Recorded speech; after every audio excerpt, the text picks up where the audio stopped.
Shalom, berjumpa kembali dalam program pendalaman Alkitab melalui pelajaran Sekolah Sahabat bersama dengan kami, Cornelius Media. Kami mau mengucapkan apresiasi bagi sahabat-sahabat yang sudah bersama dengan kami sepanjang triwulan yang lalu. Dan sekarang ini kita sudah tiba di triwulan yang baru dan fokus kita adalah tentang Injil menurut pandangan Markus. Dan kita sudah tiba di pelajaran yang pertama dengan tema Permulaan Injil. Saya Pendeta Edward Taliwongso ditemani oleh Pendeta Jerry Mangirongkonda dan Pendeta Widodo Purwanto. Mari kita tunduk kepala untuk mempelajari firman Tuhan. Bapa Tuhan kami Allah yang Maha Baik, terima kasih Tuhan untuk kesempatan kami boleh mempelajari firman-Mu. Kami sangat membutuhkan urapan Roh Suci, buka hati dan pikiran kami. Di dalam nama Yesus kami sudah berdoa. Amin. Pada episode ini kita akan melihat bagaimana pelajaran kita terbagi dalam 4 bagian. Yang pertama bagian pendahuluan, yang kedua kita menggali makna dari ayat inti, yang ketiga pertanyaan yang muncul dari pertanyaan hari per hari, dan bagian akhir kita tiba kepada aplikasi. Yang pertama, apa kira-kira objektif yang akan dicapai dari pelajaran Sekolah Sahabat triwulan yang ketiga ini? Melalui pelajaran Sekolah Sahabat triwulan ini, maka diharapkan para pelajar Sekolah Sahabat akan menemukan. Yang pertama, Injil menurut Markus adalah sebuah testimoni yang akurat dari sudut pandang Yohanes Markus. Yang kedua, Yesus Kristus adalah Mesias yang telah dinubuatkan sejak dari Perjanjian Lama. Dan objektif yang ketiga adalah menemukan keunikan Injil Markus dibandingkan para penulis Injil lainnya, bagaimana dia menggambarkan tentang Yesus sebagai juru selamat dunia. Sekarang mari kita lihat secara ringkas dasar firman Allah dari pelajaran yang pertama ini. Kisah Para Rasul 13 ayat 1-5 dan ayat 13. Paulus dan Barnabas dipilih oleh Roh Kudus dan diutus oleh gereja di Antiokhia untuk memberitakan Injil. Dan mereka memulai perjalanan misionari mereka di Seleukia, Siprus dan juga Perga. Kemudian ada Kisah Para Rasul 15 ayat 36-39. Paulus dan Barnabas berselisih tentang Yohanes Markus sehingga mereka berpisah jalan. Paulus pergi dengan Silas sementara Barnabas membawa Markus ke Siprus. Kemudian ada Markus 1 ayat 1-15. Yohanes Pembaptis mempersiapkan jalan bagi Yesus dengan memberitakan pertobatan dan pembaptisan. Yesus dibaptis, dicobai di padang gurun, dan memulai pelayanannya dengan mengumumkan kedatangan kerajaan Allah. Yesaya 40 ayat 3, ini adalah sebuah suara berseru di padang gurun untuk mempersiapkan jalan bagi Tuhan dan meratakan jalan baginya. Lalu kemudian ada Daniel 9 ayat 24-27. Nubuat tentang 70 minggu yang menetapkan waktu bagi penghapusan dosa, kedatangan Mesias, dan penetapan keadilan abadi. Sekarang mari kita lihat pengertian judul Permulaan Injil.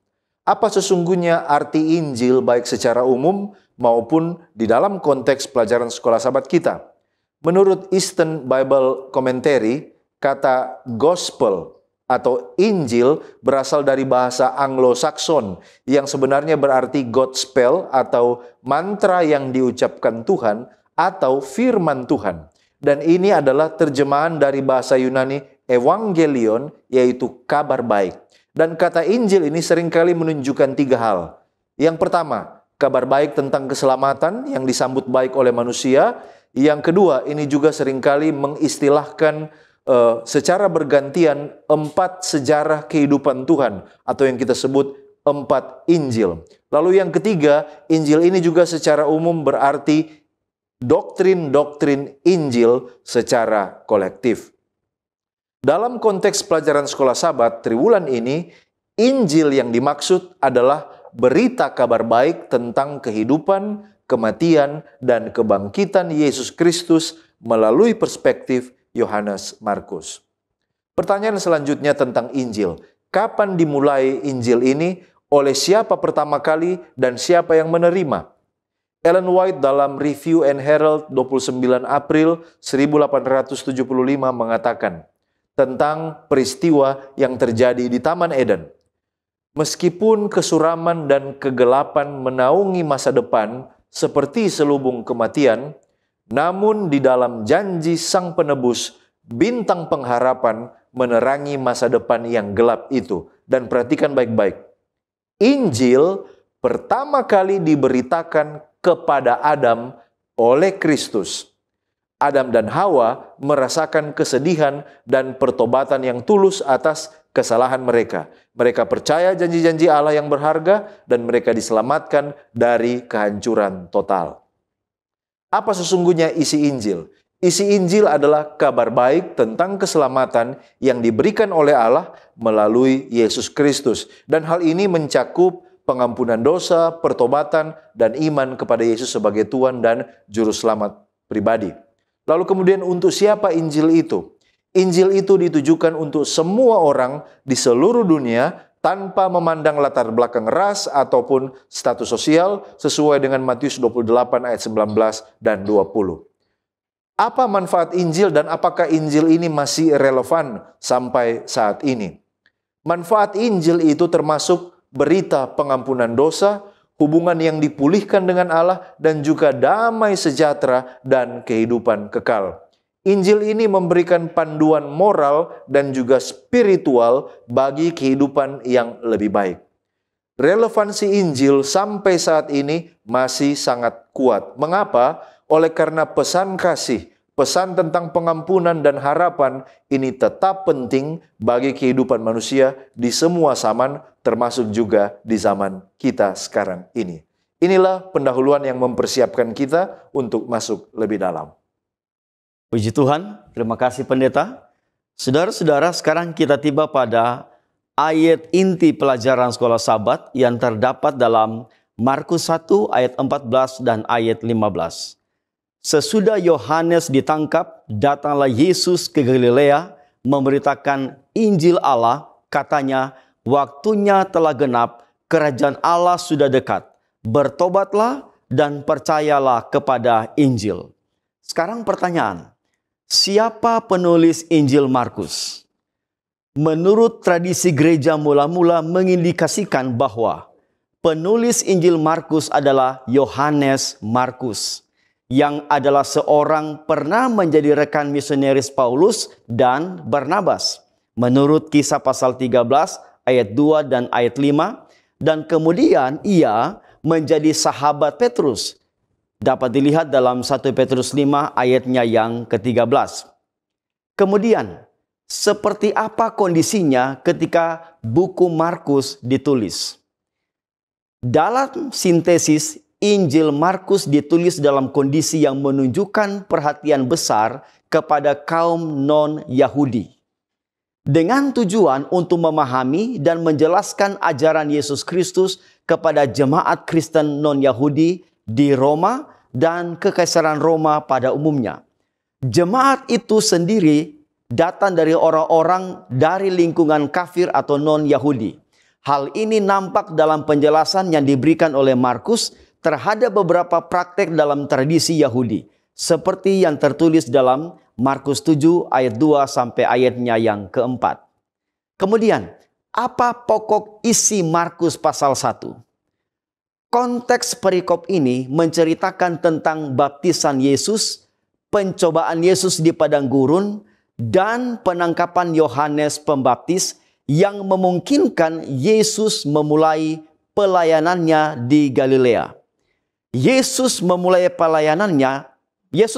pelayanan publiknya dengan pemberitaan kabar baik yang merupakan tema utama dalam nubuatan perjanjian lama.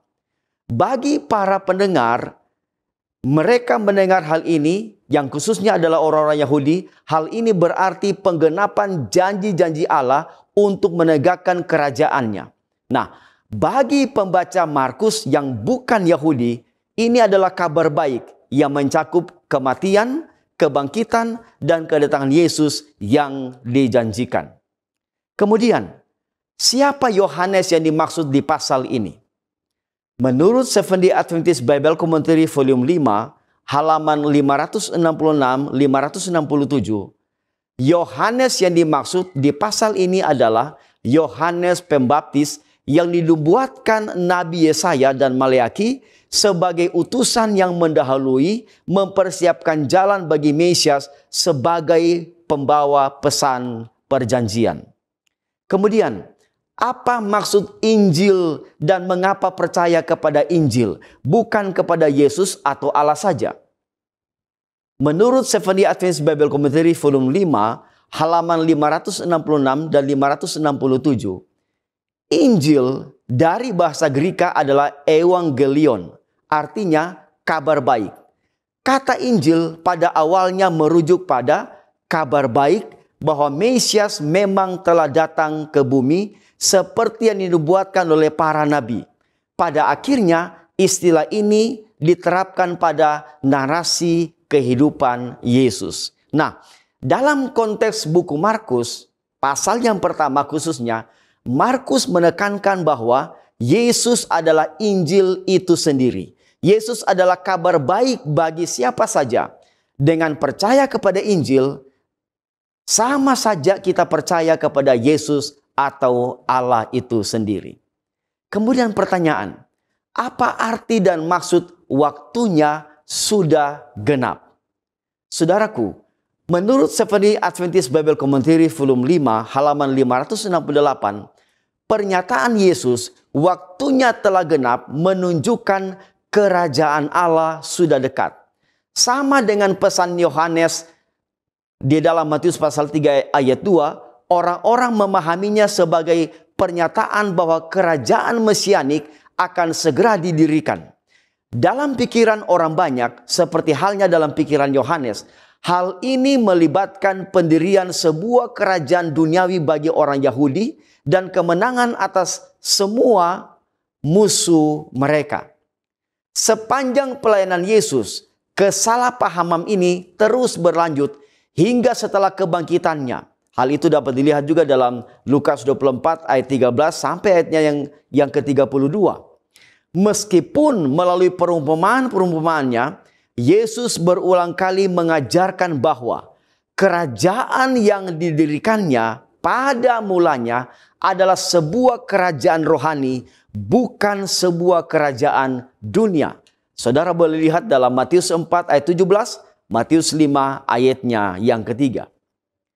Kemudian pernyataan Yesus, waktunya telah genap, mengacu pada nubuatan 70 minggu dalam Daniel 9 ayat 24 sampai ayatnya yang ke-27. Yang menjelang akhir masa itu, Mesias sang penguasa akan meneguhkan perjanjian dengan banyak orang.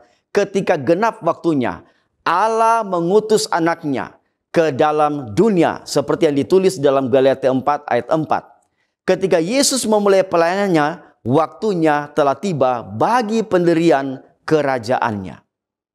Kemudian pertanyaan, apa pengertian kerajaan Allah sudah dekat?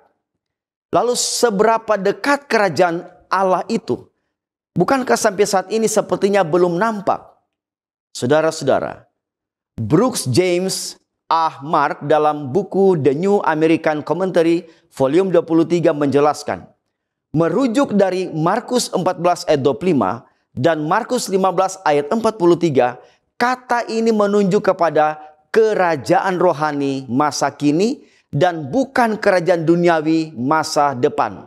Oleh karena itu, ungkapan ini merujuk kepada pemerintahan raja, pemerintahan kekuasaan kedaulatan Allah di dalam hati manusia yang mempersiapkan mereka yang akan memerintah bersama Allah di kerajaan Allah yang kekal. Kemudian Rasul Petrus dalam 2 Petrus 3 ayat 9 katakan, Tuhan tidak lalai menepati janjinya. Sekalipun ada orang yang menganggapnya sebagai kelalaian, tetapi ia sabar terhadap kamu, karena ia menghendaki supaya jangan ada orang yang binasa, melainkan supaya semua orang berbalik dan bertobat. Kemudian, apa pengertian bertobat? Minimal ada 4 jawaban apa pengertian bertobat. Pengertian bertobat yang pertama adalah perubahan pikiran. Sebuah keputusan untuk berbalik dan menghadap kepada Tuhan dengan kesadaran akan dosa dan kebutuhan akan pengampunan. Yang kedua, perubahan hati. Artinya mengarahkan diri ke arah Tuhan dengan kesadaran akan dosa atau perbuatan salah. Yang ketiga, perubahan tindakan. Artinya menghentikan perilaku yang tidak sesuai dengan ajaran Tuhan. Dan yang keempat, kesadaran akan dosa. Mengakui bahwa dosa adalah kejahatan di mata Tuhan dan memohon Tuhan memberikan kemampuan untuk meninggalkannya. 1 Yohanes 1:9 katakan, jika kita mengaku dosa kita, maka Ia adalah setia dan adil, sehingga Ia akan mengampuni segala dosa kita dan menyucikan kita dari segala kejahatan. Sekarang kita berpindah kepada pokok pembahasan misionaris yang gagal. Siapa misionaris yang dianggap gagal dalam pelajaran sekolah Sabat dan mengapa disebut gagal?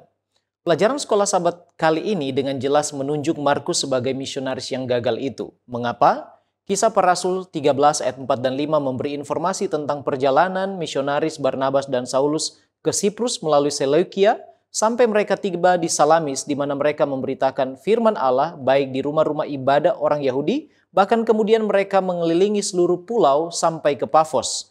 Nah, Markuslah yang menyertai Barnabas dan Saulus saat itu sebagai pembantu mereka dalam misi sebagai misionaris atau orang yang diutus Allah.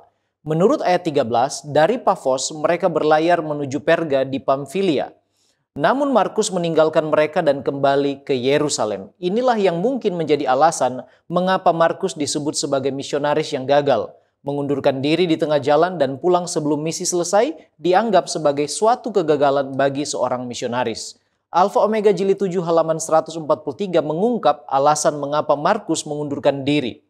Dikatakan di sana bahwa perjalanan mereka melelahkan, mereka menemui kesukaran dan kekurangan, dan ditimpa dengan bahaya dari segala segi.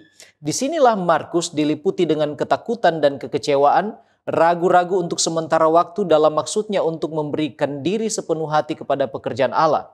Tidak biasa dengan kesukaran, ia putus asa oleh bahaya dan penderitaan di perjalanan. Ia gagal untuk menahan kesusahan sebagai serdadu yang baik dari salib. Ia kehilangan keberanian, enggan pergi lebih jauh, dan kembali ke Yerusalem. Nah sekarang bagaimana dengan latar belakang keluarganya, asal dan nama lengkap misionaris yang gagal tersebut? Hanya sedikit informasi dari Alkitab yang bisa kita kumpulkan tentang latar belakang misionaris yang gagal itu.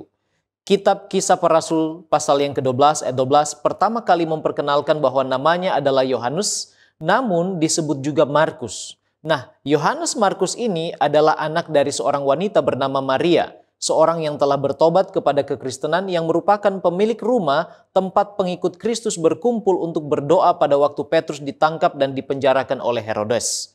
Menurut Alfa Omega Jilid 7 halaman 141, rumahnya di Yerusalem itu memang adalah tempat persinggahan bagi murid-murid dan dipercaya sebagai tempat di mana orang Kristen mula-mula berkumpul yang juga dikenal sebagai ruang atas atau the upper room.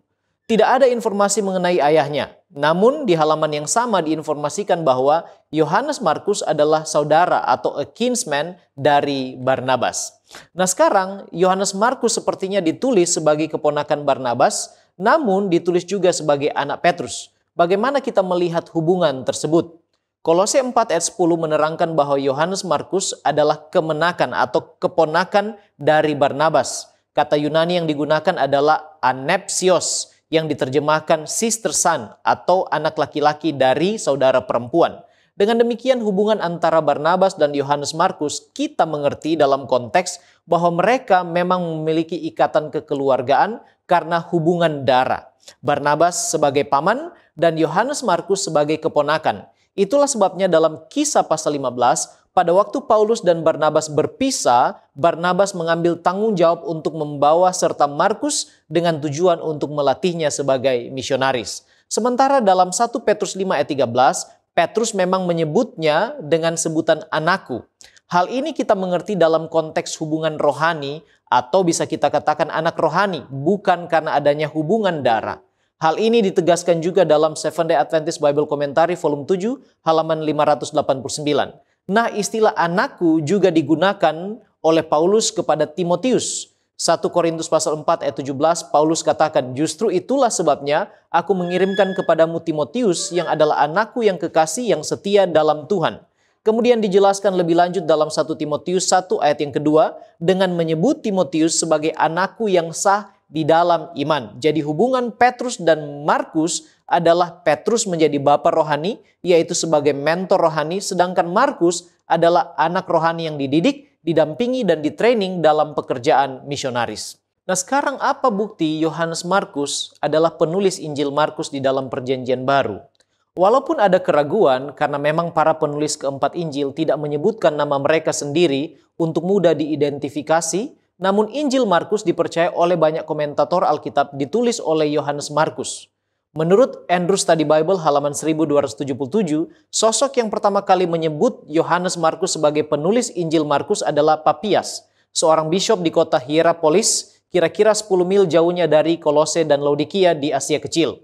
Keterangannya kemudian dikutip oleh seorang sejarawan gereja, Eusebius, yang percaya bahwa Yohanes Markus adalah juga penulis Injil Markus. Mengutip dari buku Ecclesiastical History volume 1 halaman 297, Seventh-day Adventist Bible Commentary volume 5 halaman 563 dan 564 katakan bahwa Markus telah menjadi penerjemah Petrus dan menulis dengan tepat semua yang diingatnya, bukan secara berurutan tentang apa yang dikatakan dan diperbuat Tuhan.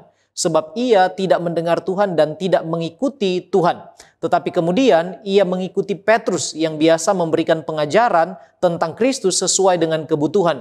Sehingga Markus tidak melakukan kesalahan dengan menuliskan hal-hal yang diingatnya. Karena satu hal yang ia perhatikan yaitu tidak meninggalkan apapun dari apa yang telah ia dengar dan tidak membuat pernyataan yang salah di dalamnya. Markus menerjemahkan Injil Petrus begitu sering sehingga ia menjadi terbiasa dengan Injil Petrus dan dengan demikian ia dipersiapkan untuk menulis narasi Injil di bawah ilham Roh Kudus. Apa yang dinyatakan ini sangat relevan saudaraku dengan pernyataan Petrus dalam 1 Petrus 5 ayat 13 ketika menyebutkan bahwa Markus adalah anaknya. Dan hal ini adalah suatu bukti yang cukup menguatkan pendapat bahwa Yohanes Markuslah penulis Injil Markus. Nah sekarang, di mana Markus menulis buku Markus atau Injil Markus? Tidak ada informasi spesifik tentang tempat Yohanes Markus menulis Injil Markus. Namun karena dia dipercaya telah menjadi penerjemah bagi Petrus, maka kemungkinan besar Injil Markus telah ditulis dalam kurun waktu dan tempat pelayanan Petrus. Lebih spesifik lagi menurut para skolar sekitar tahun 64-70 Masehi. Dan menurut para skolar pula, Injil Markus adalah Injil yang paling pertama ditulis di antara Injil-Injil yang lain. Baik, terima kasih pendeta. Sekarang kita mempelajari tentang satu kesempatan. Mengapa alasan Yohanes Markus meninggalkan pekerjaan misioneri bersama dengan Paulus sehingga Paulus tidak mau lagi bersama dia dalam pelayanan?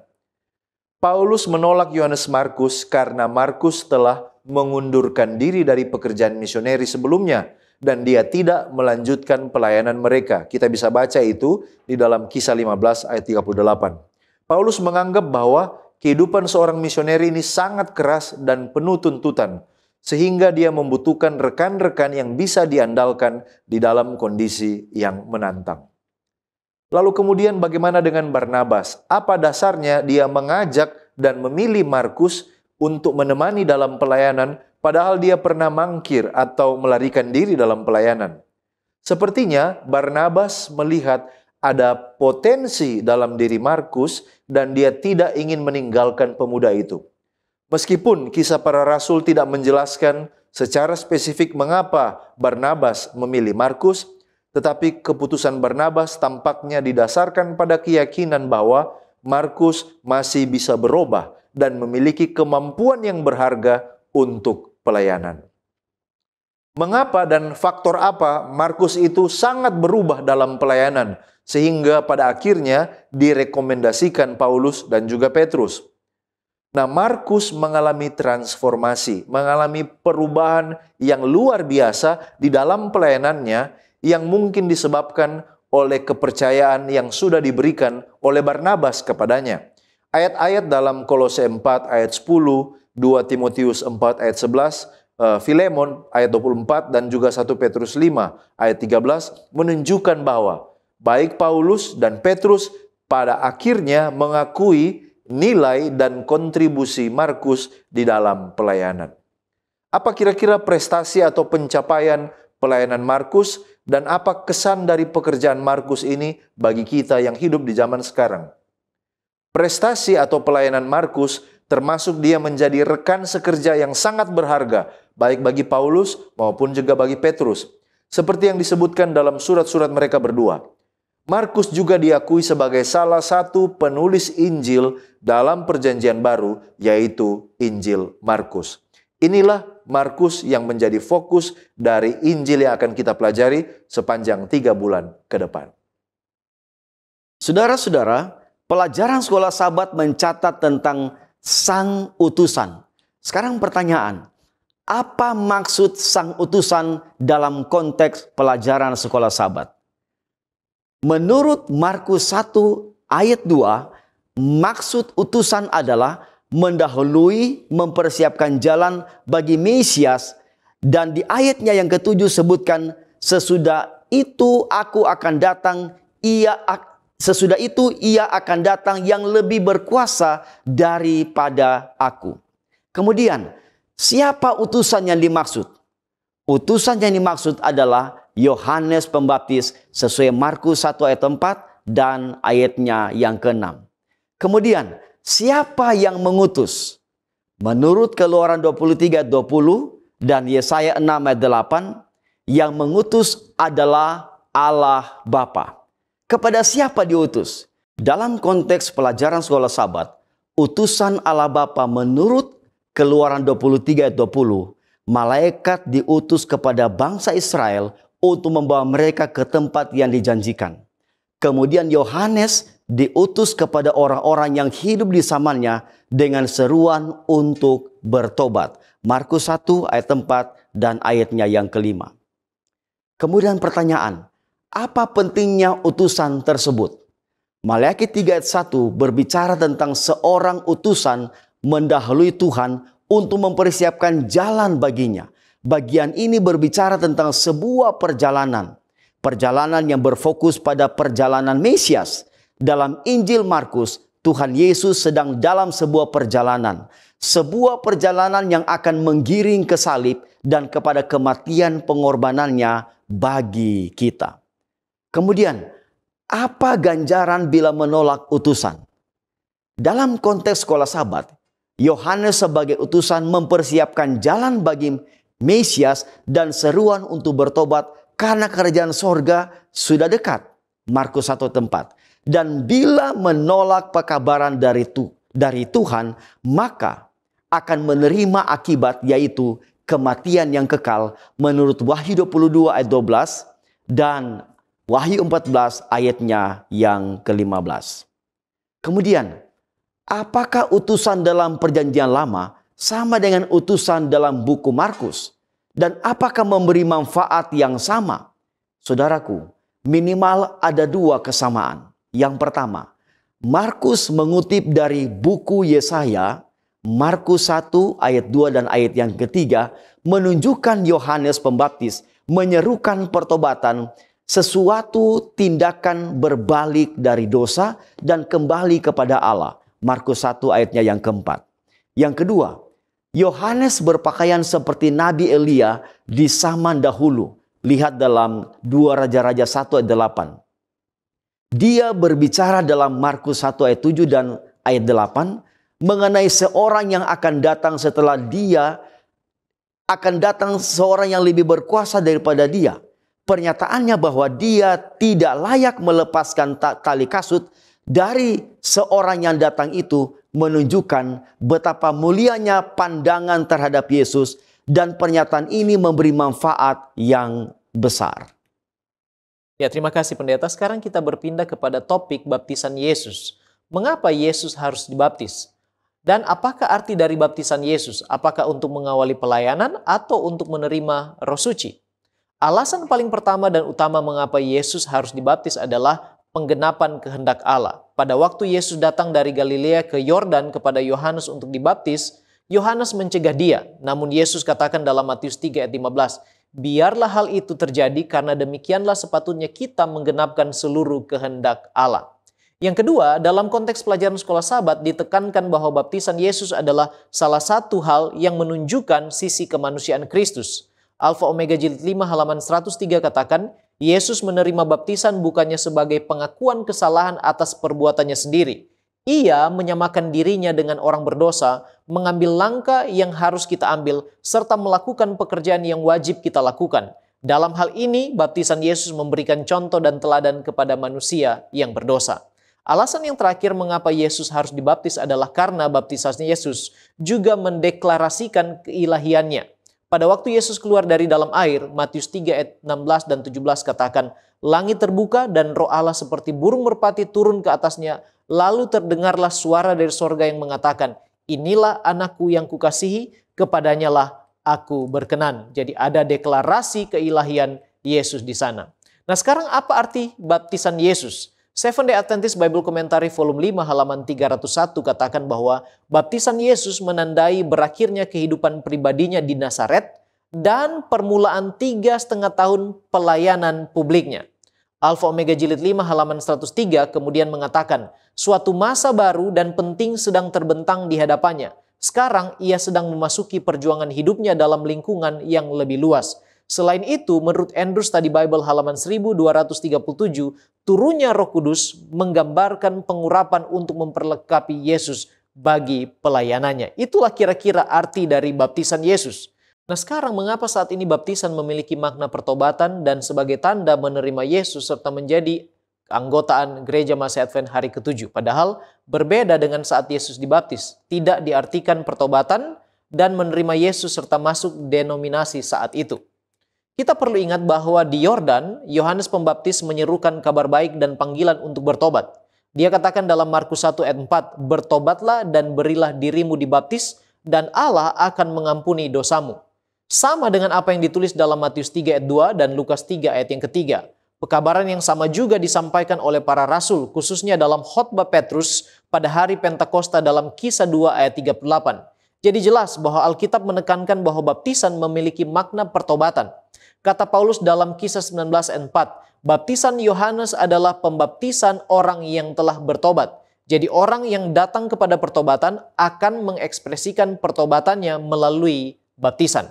Berbeda dengan makna baptisan pada saat momen Yesus dibaptis. Dia tidak memerlukan pertobatan karena dia tidak berbuat dosa. Namun dilakukannya untuk menyamakan dirinya sendiri dengan orang berdosa sehingga dirinya terhitung di antara orang berdosa. Kepercayaan gereja Masih Advent hari ke-7 tentang baptisan sudah berlandaskan kepada firman Allah. Markus 16 ayat 16 katakan siapa yang percaya dan dibaptis akan diselamatkan, tetapi siapa yang tidak percaya akan dihukum. Jadi baptisan dilihat sebagai ekspresi iman seseorang yang telah mendengarkan Injil dan kebenarannya. Fundamental Belief 15 katakan bahwa baptisan adalah bukti dari pertobatan, suatu lambang persatuan kita dengan Kristus, keampunan dosa serta penerimaan kita atas Roh Kudus. Melalui baptisan kita mengakui iman kita dalam kematian dan kebangkitan Yesus Kristus dan memberi kesaksian akan kematian kita terhadap dosa dan tujuan kita berjalan dalam hidup yang baru. Demikianlah kita mengaku Kristus Tuhan dan Juru Selamat, kita menjadi umatnya dan diterima sebagai anggota jemaatnya. Dan hal ini sesuai dengan apa yang dituliskan dalam Roma 6 ayat 3-5 bahwa baptisan dimaknai sebagai penyatuan dengan Kristus melalui kematiannya, penguburan dan kebangkitannya, dan di sana ada makna pertobatan, pembenaran, dan hidup baru di dalam iman kepada Kristus. Panggilan Injil kepada pertobatan ini juga dipraktekkan gereja mula-mula oleh para rasul, di mana mereka yang percaya dan bertobat harus dibaptiskan, kemudian bergabung dengan keluarga kerajaan Allah pada waktu itu orang-orang percaya. Dan ini sesuai dengan perintah agung Yesus dalam Matius 28 ayat 19 untuk pergi dan jadikan semua bangsa murid Kristus dan membaptiskan mereka dalam nama Bapa dan Anak dan Roh Kudus. Gereja Advent mempraktekkan ini di mana ada dua pengertian di sana. Yang pertama, secara rohani kita melihat baptisan sebagai ekspresi iman untuk bertobat dan menerima Yesus sebagai juru selamat pribadi, dan yang kedua sebagai syarat administratif untuk masuk menjadi anggota gereja. Nah sekarang mengapa Yesus harus dicobai dan 40 hari berpuasa di padang gurun? Kemudian siapakah roh yang membawa Yesus ke padang gurun? Pena inspirasi dalam buku Alpha Omega Jilid 5 halaman 107 katakan, Yesus yang penuh dengan Roh Kudus kembali dari sungai Yordan lalu dibawa oleh Roh Kudus atau Roh Allah ke padang gurun. Jadi jelas bahwa Roh Kuduslah yang membawa Yesus ke padang gurun. Kemudian di halaman yang sama dikatakan bahwa ia pergi ke padang belantara untuk mengasingkan diri untuk merenungkan tugas serta pekerjaannya. Oleh puasa dan doa, ia harus mempersiapkan dirinya untuk jalan berlumuran darah yang mesti ditempuhnya. Review and Herald 4 Agustus 1874 memberi informasi bahwa lamanya puasa ini adalah bukti terkuat dari tingkat keberdosaan serta kekuatan nafsu dan selera yang merendahkan pada keluarga manusia. Jadi di sana Yesus mengasingkan diri dan berpuasa selama 40 hari, terhubung dalam doa yang sungguh kepada Bapanya sebagai persiapan bagi misinya sebagai Mesias untuk menyelamatkan dosa dari dunia ini. Alfa Omega Jilid 5 halaman 107 katakan bahwa di padang belantara Yesus tidak mengundang pencobaan. Namun setan mengetahui bahwa juru selamat telah pergi ke padang belantara dan pikir setan inilah saat yang tepat untuk menghampiri dia. Letter 159/1903 katakan bahwa setan mencoba mengambil kesempatan menyerang Yesus pada saat Yesus berada pada kondisi terlemah. Dan pencobaan ini menjadi awal ujian bagi misi Yesus ke depan dan kemenangannya menjadi contoh yang konkret bagi manusia berdosa untuk dapat menang terhadap pencobaan-pencobaan dari si jahat. Sekarang kita akan melihat apa Injil itu sebenarnya menurut Yesus. Injil menurut Yesus seperti yang dirangkum di dalam Markus 1 ayat 14-15 sebenarnya terdiri dari 3 bagian. Yang pertama, Injil itu berarti waktu nubuatan. Sebab di sana dikatakan waktunya sudah digenapi dan ini merujuk kepada penggenapan nubuatan di dalam Daniel 9 ayat 24-27. Yang kedua, Injil menurut Yesus adalah penggenapan janji. Janji kerajaan Allah sudah dekat. Ini menyatakan kedatangan kerajaan Allah sudah di depan mata. Yang ketiga, Injil menurut Yesus adalah sebuah panggilan, sebuah undangan kepada pemuridan. Oleh karena di sana dikatakan bertobat dan percaya kepada Injil. Mengajak orang untuk bertobat dan percaya kepada kabar baik yang dibawa oleh Yesus Kristus. Mungkin kita bertanya, mengapa Injil dikaitkan dengan penggenapan nubuatan dari Daniel 9 ayat 24-27? Injil dikaitkan dengan penggenapan dari Daniel 9 ayat 24-27 karena nubuatan ini secara khusus menubuatkan tentang masa kedatangan Mesias dan permulaan pelayanannya. Nubuatan 70 pekan di dalam Daniel dihitung dari dekrit Artasasta pada tahun 457 sebelum Masehi dan dia capai pada penggenapannya yaitu pada baptisan Yesus tahun 27 Masehi ketika Yesus diurapi oleh Roh Kudus dan memulai pelayanannya sesuai dengan Kisah 10 ayat 38. Penggenapan dari nubuatan ini mempertegas bahwa waktu yang dinubuatkan telah tiba dan bahwa Yesus adalah Mesias yang dijanjikan sejak dari perjanjian lama. Sekarang kita bicara tentang manfaat. Kira-kira apa manfaat di era penggenapan nubuatan ini dan juga di era kita yang sudah melewatinya. Seperti saat ini di mana tidak ada lagi Yesus yang kita lihat.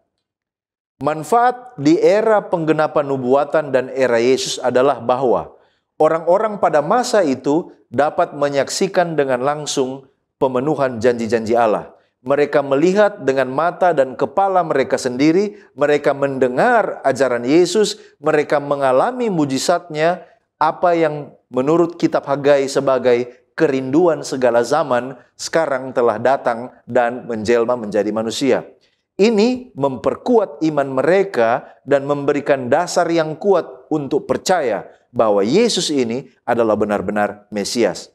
Sementara bagi kita, di era yang tidak ada lagi Yesus secara fisik, manfaatnya adalah bahwa kita memiliki catatan tertulis tentang kehidupan dan ajaran Yesus di dalam Alkitab.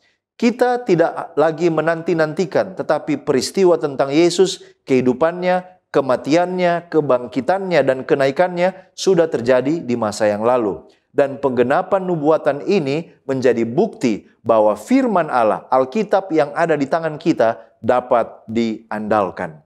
Artinya, meskipun kita tidak dapat melihat Yesus secara fisik, tapi kita dapat merasakan hadiratnya melalui Roh Kudus, melalui firman-Nya, melalui komunitas orang percaya, dan kita diajak untuk terus berpegang pada janji-janji keselamatan yang diberitakan melalui Injil. Saudara-saudara, sekarang kita tiba pada pendalaman pelajaran sekolah Sabat, tepatnya hari Jumat. Sekarang pertanyaan, apakah hubungan pekabaran 3 malaikat di buku Wahyu 14 ayat 6 dengan buku Markus? Hubungan pekabaran 3 malaikat yang terdapat dalam Wahyu 14 ayat 6 dan kitab Injil Markus pasal pertama adalah pada pekabaran tentang Injil yang kekal. Baik malaikat yang pertama dan Markus, keduanya menekankan tentang Injil Yesus Kristus. Injil Yesus dalam buku Markus adalah penggenapan dari nubuatan 70 minggu dalam Daniel 9 ayat 24 sampai 27 yang penggenapannya terjadi saat Stefanus diranjam dan pekabaran Injil dimulai disampaikan kepada bangsa-bangsa lain juga kepada orang-orang Yahudi. Kemudian pekabaran malaikat pertama mengumumkan permulaan penghakiman pra-Advent dan ajakan untuk takut dan memuliakan serta menyembah Allah karena hari penghakimannya telah tiba. Demikian Injil Markus menggambarkan tentang bertobat dan percaya karena kerajaan Allah sudah dekat. Jadi, baik Injil Markus maupun malaikat pertama dalam Wahyu pasal 14 menekankan tentang pemuridan melalui pertobatan karena kerajaan Allah sudah dekat. Kemudian pertanyaan, apakah buku Markus adalah penggenapan dalam buku Daniel? Bukankah penggenapan nubuatan adalah tentang Yesus dan bukan tentang tulisannya? Mengingat buku Markus ditulis pada tahun 30 sampai 40 Masehi setelah keberadaan Yesus. Saudara, buku Markus bukanlah penggenapan secara keseluruhan kitab Daniel. Buku Markus mencatat peristiwa tentang kedatangan Mesias yang didasarkan pada Daniel pasal 9 ayat 24 sampai ayat 27. Nubuatan tentang 70 minggu yang digenapi saat Yesus dibaptiskan dan diurapi oleh Roh Kudus. Markus 1 ayat 9 dan ayatnya yang ke-10. Sekarang kita datang kepada penutup dan aplikasi. Apa sebenarnya arti dan maksud dari Injil untuk kita yang percaya Kristus saat ini? Dan bagaimana kita mengimani dan menghidupkannya? Injil atau dalam bahasa asli Perjanjian Baru, Euangelion, memiliki makna kabar baik dari Allah kepada manusia, kabar yang harus disampaikan. Tidak salah bila dalam Lukas 2 ayat 10 katakan, "Jangan takut sebab sesungguhnya aku memberitakan kepadamu kesukaan besar untuk seluruh bangsa." Jadi yang pertama, bagi orang percaya Injil adalah suatu kesukaan. Yang kedua, Injil membawa damai sejahtera. Lukas 2 ayat 14 katakan, "Kemuliaan bagi Allah di tempat yang maha tinggi dan damai sejahtera di bumi di antara manusia yang berkenan kepadanya." Damai sejahtera. Yang ketiga, Injil bagi kita yang percaya adalah keselamatan. Lukas 3 ayat 6 katakan, "Dan semua orang akan melihat keselamatan dari Tuhan." Dan yang terakhir, Injil adalah bukti kasih Allah yang memberi harapan untuk kehidupan yang kekal. Yohanes 3 ayat 16, "Karena begitu besar kasih Allah akan dunia ini, sehingga ia telah mengaruniakan anak yang tunggal supaya setiap orang yang percaya kepadanya tidak binasa, melainkan beroleh hidup yang kekal." Nah, cara yang paling sederhana untuk mengimani dan menghidupkan Injil, yang pertama adalah percaya. Di dalam tulisan-tulisan Injil kita sering menemukan Yesus bertanya, apakah mereka percaya atau tidak? Contoh, Markus 4 ayat 40, "Mengapa kamu begitu takut? Mengapa kamu tidak percaya?" Dan juga sering Yesus menegur dan menemplak mereka yang ragu-ragu atau kurang percaya, bahkan tidak percaya sama sekali. Contoh dalam Markus 6 ayat 6, di mana Yesus merasa heran dengan ketidakpercayaan orang-orang di sana. Kemudian dalam Markus 9 ayat 19, Yesus katakan, "Hai kamu angkatan yang tidak percaya, berapa lama lagi aku harus tinggal di antara kamu? Berapa lama lagi aku harus sabar terhadap kamu?" Setelah mendengarkan Injil, kita harus percaya. Karena menurut Roma 10 ayat 17, di sana dikatakan bahwa iman timbul karena pendengaran oleh firman Kristus. Kemudian Markus 1 ayat 14 dan 15 katakan, "Sesudah Yohanes ditangkap, datanglah Yesus ke Galilea memberitakan Injil Allah. Katanya, waktunya telah genap, kerajaan Allah sudah dekat, bertobatlah dan percayalah." Nah, setelah percaya, maka Injil harus dihidupkan dalam pertobatan. di mana ada kerinduan untuk memperbaharui kehidupan dari dosa dan dari kejahatan. Setelah itu, orang yang percaya dan bertobat harus dibaptis. Markus 16 ayat 16 katakan siapa yang percaya dan dibaptis akan diselamatkan. Dan yang terakhir adalah orang yang telah dibaptis perlu dituntun oleh Roh Kudus untuk menghasilkan buah-buah roh dan hidup dengan kehidupan yang penuh kasih di dalamnya. Sekarang bagaimana cara Injil dapat merubah kehidupan rohani dan iman saya? Roma 1 ayat 16 dan 17 katakan, sebab aku mempunyai keyakinan yang kokoh dalam Injil, karena Injil adalah kekuatan Allah yang menyelamatkan setiap orang yang percaya, pertama-tama orang Yahudi tetapi juga orang Yunani. Sebab di dalamnya nyata kebenaran Allah yang bertolak dari iman dan memimpin kepada iman, seperti ada tertulis orang benar akan hidup oleh iman. Injil adalah kekuatan Allah yang dapat menuntun kepada perubahan hidup yang radikal. Contohnya, bisa kita lihat dalam kehidupan para murid. Oleh tuntunan Roh Kudus, hidup mereka telah diubahkan. Mereka yang dari golongan biasa dan tidak terpelajar telah menjadi misionaris-misionaris yang berkuasa membawa kabar baik tentang Yesus Kristus ke seluruh dunia. Paulus yang awalnya merupakan pembunuh orang-orang percaya, oleh Injil telah menjadi penginjil yang berpengaruh. Demikian pula dengan kita, semakin kita mempelajari kehidupan Kristus, semakin kita meyakini Injil Allah, semakin kita mengasihinya, dan semakin hidup kita diubahkan sesuai dengan kehendak-Nya, semakin kita bersukacita karena salib, dan kita akan mengalami kemenangan di dalam Allah. Mari kita hidupkan Injil di dalam kehidupan kita. Kita satu di dalam doa. Terpujilah Engkau, Allah kami yang bertahta di sorga, yang telah mengaruniakan Yesus Kristus sebagai Tuhan penebus kami, sebagai korban untuk menebus segala dosa-dosa dan pelanggaran kami, dan memberikan kepada kami jaminan kehidupan yang kekal. Bapa di sorga, tolong kami untuk tetap percaya, tolong kami untuk mengimani bahwa Kristus adalah juru selamat kami, dan tolong kami untuk menghidupkan iman percaya kami di dalam kehidupan kami sehari-hari, di dalam mengasihi Tuhan dan mengasihi sesama kami. Bapa di sorga, kami banyak kekurangan, kiranya Roh Kudus menguatkan kami, dan kiranya hidup kami akan menjadi suatu korban yang hidup yang berkenan di hadapan Tuhan. Ini doa kami Bapa, terpujilah nama-Mu. Di dalam nama Yesus kami sudah berdoa dan memohon berkat. Haleluya. Amin.